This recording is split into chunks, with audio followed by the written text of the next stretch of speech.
So we have now the Masorah, or the so-called Jewish Torah, has a lot of Persian, the later Persian mythology and Persian form because of the captivity, but the original Moses version is the Ethiopic one and not the Masoretic one, which really has been tainted by the Babylonian captivity and the later rendition of the Persian so-called mythology. And this can be shown by comparison with the Parsi Bun Dahish, or the aboriginal creation, more literally, the creation of the beginning.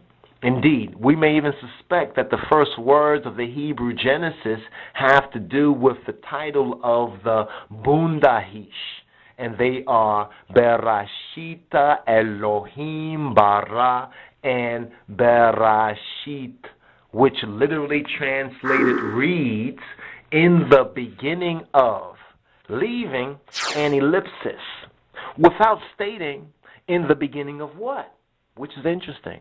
You would notice something. It doesn't state in the beginning of what. Now, the meaning of the word Bundahish is the creation of the beginning. Now, this far more perfect statement seems to have been bungled by some scribes or Pharisees in adapting it for the latter Masoretic or traditional Hebrew version or reversion, or the other version outside of the original Ethiopic, which gives us the true insight into the true Mosaic version.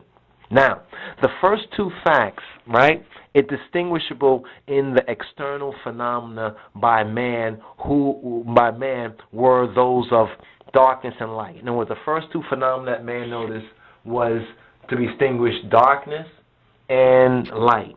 Now, the panorama of mythological representation is drawn out from these as its opening scenes, and the long procession of the various powers of nature, which became, at some stage, divinities. Some say a later stage, these powers of nature became divinized. Some even say they became anthropomorphized. And what Mose was doing, by learning this in the wisdom, but seeing what the anthropomorphication, the personification of these aspects did, and how many of the so-called worshipers in that later stage of the Kamite mythology had lost the original focus and original emphasis of the original revelation.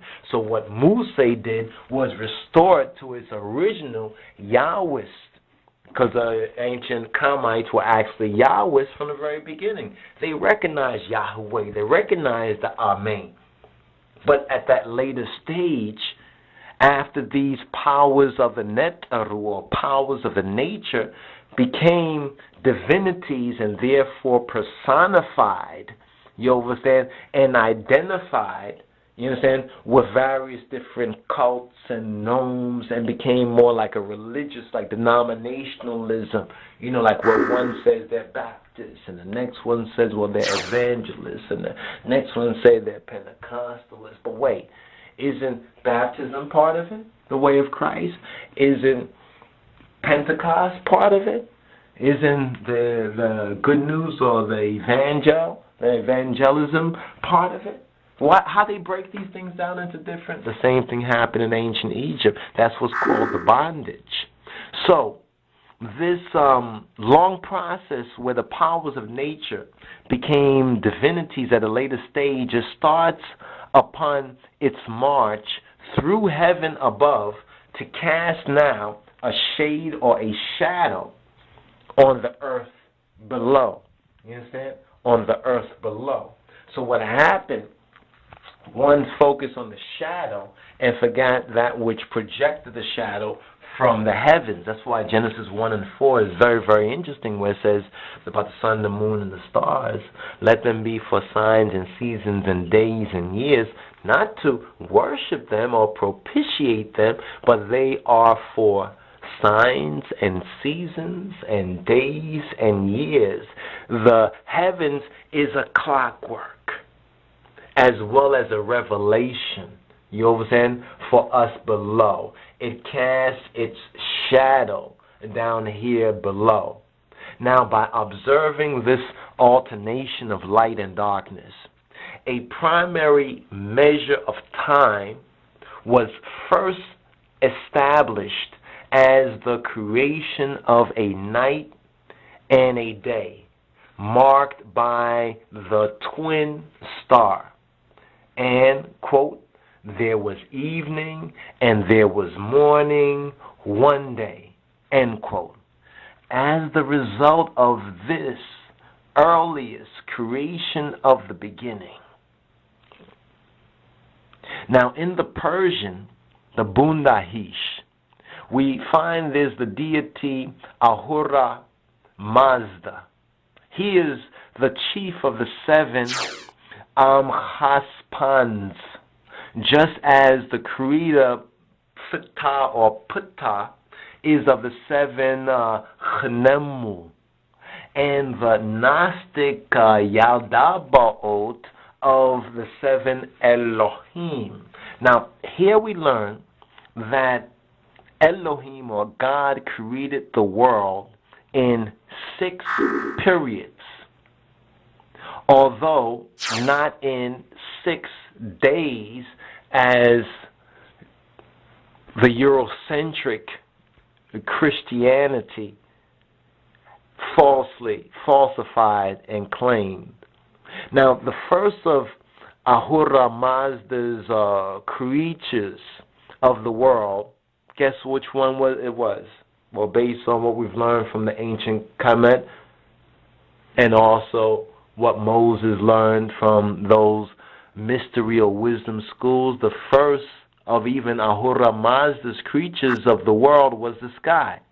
And his good thought, by good procedure, produced the light of the world. Now, this is identical with the Elohim seeing the light, that it was good. Malcolm. And with the barakat, or the blessing pronounced on his creations by the Egyptian deity, or the Egyptian Netaru, the Elohim. Now, the light now separated, and it distinguished from darkness in the creation of time is quite distinct from the Melokotawi, the divine, or Misaliyawi Anegager, the more abstract, or the illimitable and eternal light already existing with Ahura Mazda. It is the evening and morning, one day. Now, the darkness and light are personified, and they are represented as being at ceaseless enmity with each other in the confusion of the chaos. But they come to an understanding as co-creators and make a covenant, a word agreement, a al-kidan, in appointing this primeval period of time, this original reckoning of time and calculation, with evening first and then the morning, and that being defined as one day. And such was the first creation according to the Persian series of 6.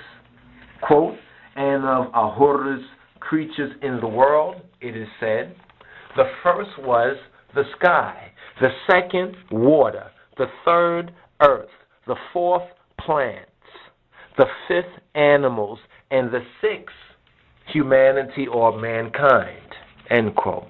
Now, the creation of light in the Hebrew Bereshith or Bereshith is the creation of the sky in and according to the Babylonian or the Persian, and the creation of water in the Persian Genesis or the Persian Bereshith becomes the dividing of the waters in the Hebrew, in the Hebraic version. The time of this creation is called the second day. Now, the third of the Persian creation is that of the earth, which is the dry land of the Hebrew. Quote, and the Elohim created the dry land, and the Elohim called the dry land earth, Eretz, called the dry land earth.